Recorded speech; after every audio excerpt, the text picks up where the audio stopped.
خوب هستین ان شاء الله؟ سلامتین از شکر آلمان؟ خدا. علامه بزرگوار آلمان به سلامت. خدا عافیت بده حضرت عالی. ان شاء الله که خودتون فامیل محترمتون ان شاء الله خوب باشه و بازم زنده باشید. ممنون. خدا قوت دست مریضات به خاطر این خدا برنامه قوت. واقعا عالی و نورانی. علامه زنده بزرگوار، باشید. حالا که بس یک سمت این مراجع و این ولایت فقیه اینا رفته، من یک سوالی داشتم. بیشتر این سوال متوجه من خود من حقیر میشه، چون خیلی جسته و گریز و مختصر فعالیتی در این فضای مجازی دارم. جان. از لطف اهل بیت اطهار علیهم السلام و فخر شیعه علامه بزرگوار مثل شما که کم و بیش یاد گرفتیم. خدا خیر کنه. علامه بزرگوار با توجه به مباحث گذشته تان از قبیل قیام و تشکیل حکومت اسلامی، ولایت فقیه، اجتهاد تقلید و غیره که الحمدلله رب العالمین با ادله و براهین بسیار عالی بیان کردین، ثابت کردین کفر جماعت و مهمتر ماهیت سرانی جماعت را به ما شیعیان شناساندین و خیلی از شیعیان می حقیر و خیلی از شیعیان این مباحث شنیدن، گوش کردن و واقعا به یقین رسیدن که این موضوعات واقعا نبودن، نیست و نخواهد بود و واقعا پشتوانه روایی ندارن، بلکه در رد شما الحمدلله رب العالمین بسیار عالی و با براهین بسیار خوب و زیبا ابطال کردین اینا را.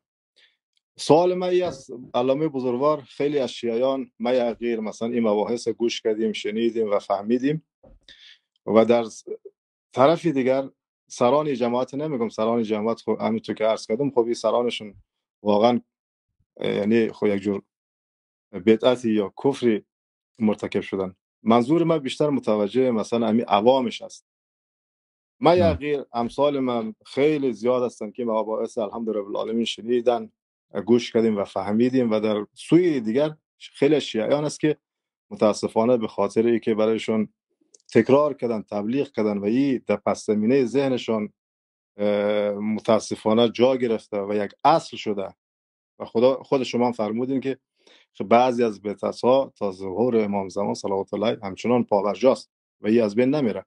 حالا می‌خواستم بدونم، عرضم کوتاه استاد گرامی، وظیفه ما شیعیانی که عزیز و فهمیدیم از سوی دیگر شیعیان است که خب همچنان کماکان مثلا یا ما نمیتونیم خب بیان کنیم یا اونا نمیتونن بفهمن به هر بهانه‌ای، ما وظیفه ما، رسالت ما چیست؟ کنارگیری از این شیعیان عوام است، فاصله باید بگیریم یا نه مثلا میتونیم در روزمره، معاشرت روزمره، در مراسم، مناسبت ها، مثلا ایام سرور و ایام حزن اهل بیت طاهرین علیهم السلام میتونیم در مجالس همین شیعیان بشینیم، سینه بزنیم، اشک بریزیم، گریه کنیم.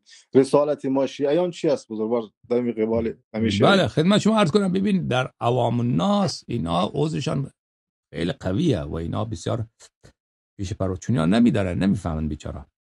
و اگر شما در عقاید عموم مردم بروید، اینا خیلی مطالب را نمیفهمن، درباره پروردگار عالم خداوند متعال، درباره مثلا جبر و تفویض، درباره تاریخ قرآن، اهل بیت علیهم السلام، اسمت اهل بیت علیهم السلام، خیلی مطالب را نمیدانن. یا بعضی عقایدی دارن که اون عقاید اینا باطله و اگر اینا بفهمن خیلی عقاید اینا کفری است، چون نمیدانن، این به یک چیزای پیش خود تصور کردن. اما اینا شیعه اهل بیت علیهم السلام، دوستدار اهل بیت علیهم السلام، از این بیشتر برای اینا میسر نبوده و کسی به اونا نگفته و اگر میگفت شاید اینا بر این مسیر نبودن. لذا اینا را با اون حدی که هستن، یعنی اینا شیعیان اهل بیت علیهم السلام و دوستدار اهل بیت علیهم السلام و 12 امام علیهم السلام را به عنوان امام خود دوست دارن. بعضی از مسائل را اینا نفهمیدن، راه باطل رفتن. اون مسائلی که راه باطل رفته اوناش باطله، باقی مسائلی که بر حقه، اوناش که دروغ نیست، اوناش که حقه، اینا قبول دارن. لذا به این عنوان اینا را باید شناخت و خداوند متعال ان شاء الله غفور و رحیم. من اینجا سخنرانی داشتم در بسیار مفصل درباره این کسانی که مستضعف در دینن. اگر شما در کانال یوتیوب من برید اونجا ببینید، من زیاد صحبت کردم که خداوند متعال درباره مستضعفین که حتی کسانی که مشرک بالله هستند اونا را بهشت میبره. کسانی که مثلا یک کسی در یک قبیله بود، یک جای بود، خدا را نشناخت، مشرک از دنیا رفت، خدا او را بهشت میبره. کسی که مثلا اهل بیت علیهم السلام را به عنوان امام خود قبول نکرده، مستضعف از دنیا رفته، نفهمیده بیچاره، کسی هم براش بیان نکرده، گناهش نبوده، او را بهشت میبره. خب وقتی که درباره اونا این چنینه، خب اینا که شیعیان اهل بیت علیهم السلام و 12 امام علیهم السلام را دوست دارن، روزه میگیرن، گریه میکنن برای اهل بیت علیهم السلام، خب اما خب آخوندا بدن، آخوندا اینا رو بیدین کردن، گمراه کردن، بر مسیر خلاف اهل بیت علیهم السلام بردن. این رو باید فهمید. لذا به خاطر این که واجبه که آدم با دوستان اهل بیت علیهم السلام دوستی بکنه و با دشمنان اهل بیت علیهم السلام دشمنی بکنه. خب با اینا آدم باید دوستی بکنه، احسان بکنه، و اگر در جای امکان داشت فتنه، آدم نباید فتنه برقرار بکنه و فتنه برپا بکنه. در جایی که امکان داره با محبت، با آرامی، اگر یک کسی آدم هدایت بکنه و گوشزد بکنه که این مسیر مجتهدین آخوندا این باطله، این کار رو انجام بده. اما یک جایی که اگر این باعث فتنه میشه، آبروریزی میشه، درگیری میشود، دعوا، تف کردن، دشنام دادن، اینا می، خب اون آدم این کار را نکنه. این چنین با اینا برخورد بکنه. و در مجالس اینا، در تمام مجالس دوستان عزیز، اگر یک مجلس یک اونجا حرفای باطل گفته میشه، آدم نباید شرکت کنه. شما اگر یک مجلسی میرید اونجا سخنران حرفای شیطانی میگویند، حرفای باطل میگویند، یک چیزای آمده عجیب و غریب، مثلا امام حسین علیه السلام دربارش میگه که شما مثلا یک چند سال پیش در یک شهر من شنیدم یک سخنران را دعوت کرده بود، گفته بود که این روزه خواندن باطله.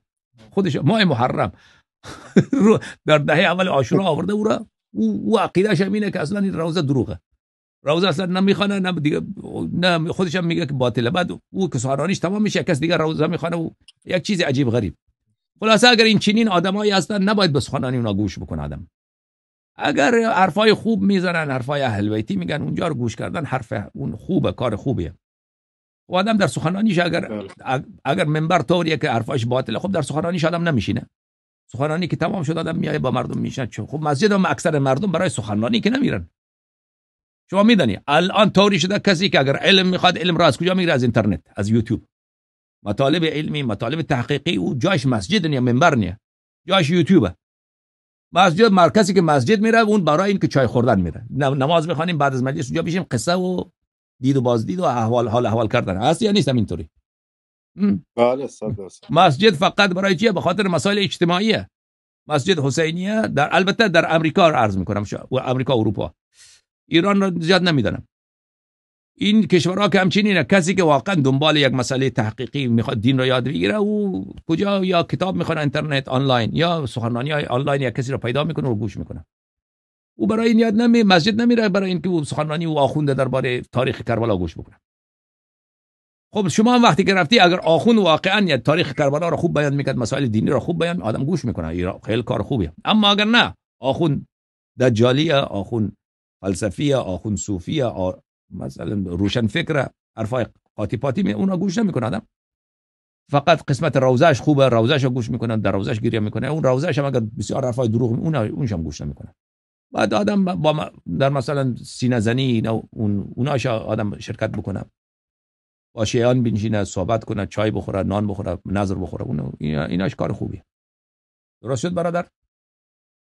بله، خداوند متعال شما رو حفظ کنه دیگه. سلامت باشید. فرمایشاتون کاملا قابل فهم و واضح و روشن بود و نیازی نیست که تکرار مکررات بشه. من علامه بزرگوار این مباحث گذشته‌تون یا همین جدیدتون حداقل یک بار که دیدم، اگه بیشتر ندیدم یک بار دیدم، اما بعضی وقتا یعنی تکرار حرفای شما یک یادآوری تلنگری برای من خودم یک نوعیست.